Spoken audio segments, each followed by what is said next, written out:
Our first guest tonight is a daytime Emmy-winning talk show host and actress who you can see weekdays on Live with Kelly and Ryan. Her book, Live Wire: Long-Winded Short Stories, is available now. Please welcome back to the show our very good friend, Kelly Ripa, everybody.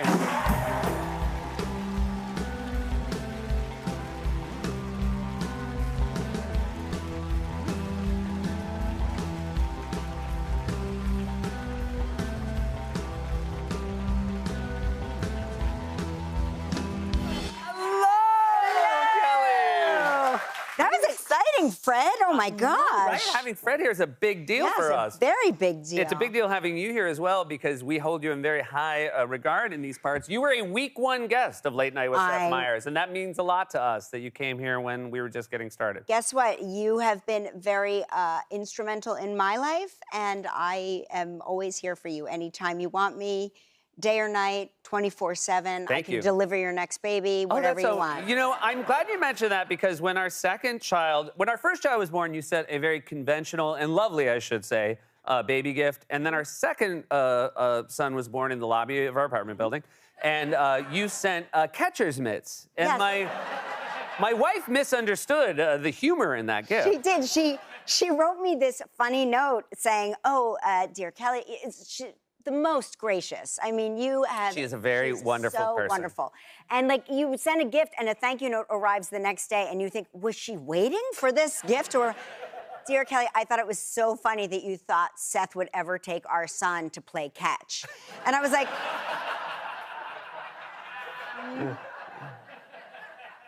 No, that's to catch the next baby. Yeah. When the baby, because they just fall out. They do just fall out. It is funny that the thank you notes she writes first are the ones where she can slam me in the middle of the night. Yeah, exactly. Yeah. Those are the ones she's very eager to write. Well, those are the most important thank you notes. Thank you for the man that did this to me. Speaking of kids, you and Mark, your wonderful husband, empty nesters. I can't believe it. Well, we were kind of empty nesters, and then my mom had heart surgery, so now we're living with my parents. Okay, wow.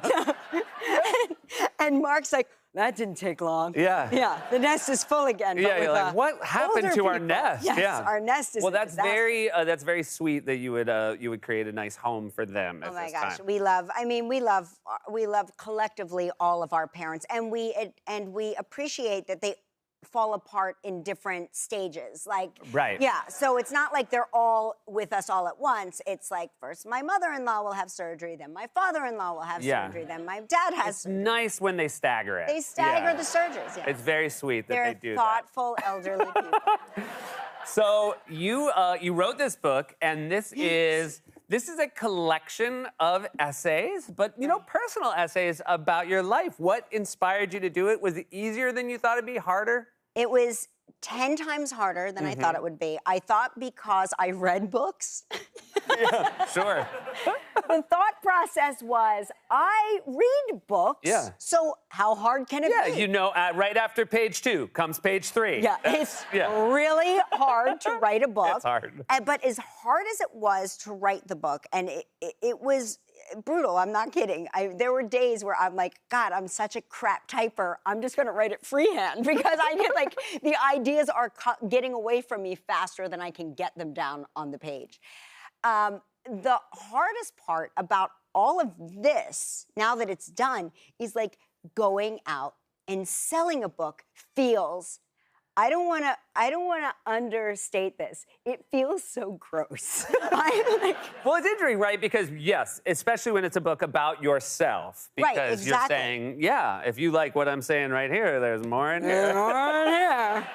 If you like all of this, wait till you read this. But the interesting thing, you know, to go back to Mark, you write about how you guys met. You also note that, you know, you're still happily married, but he has different memories about everything. He has no memories about anything because men have an ability to turn off their memory. Yeah. And I am like an elephant. I wander around just gathering memories.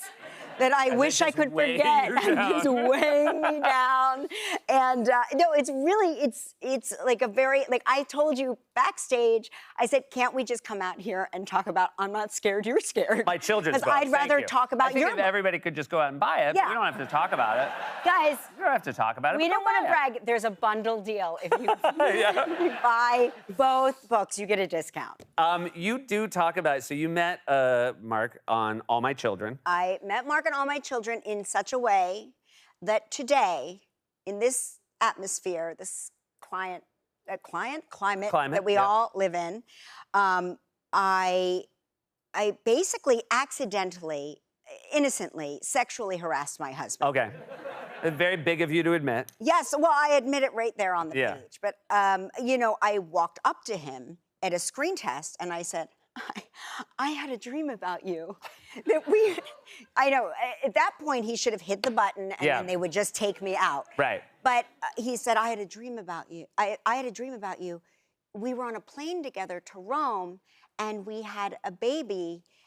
The baby was wearing red feety pajamas. And he goes, and he's like, oh yeah? Like he's looking around at the other guys that are screen testing, like, has she said anything bad like this to any of you?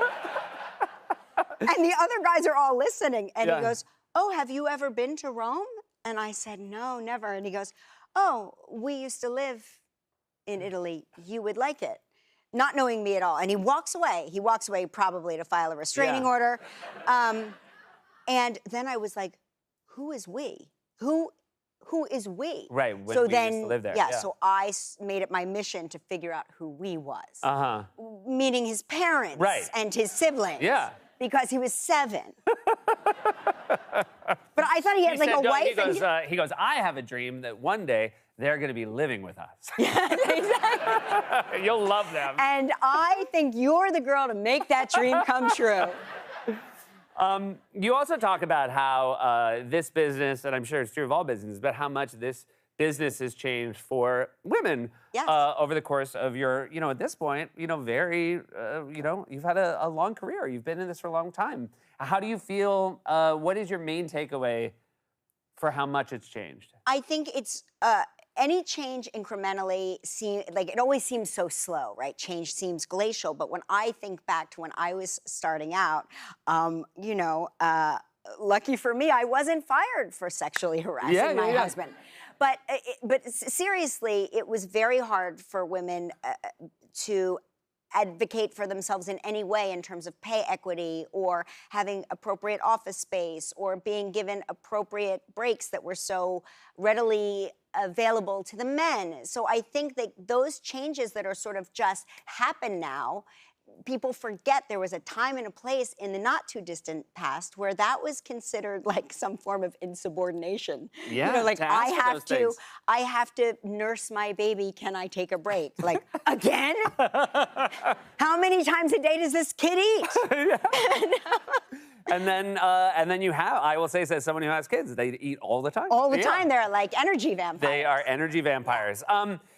Speaking of, I to this day remain amazed by your energy. It is always so great to see you on television. Even nicer to see you in person. Thanks so much for being here, Kelly. Thank you. I'm so happy to see you. Kelly Ripa, Livewire, long-winded short stories is on sale now. We'll be right back with Fred Armisen, Anna Fabrega, and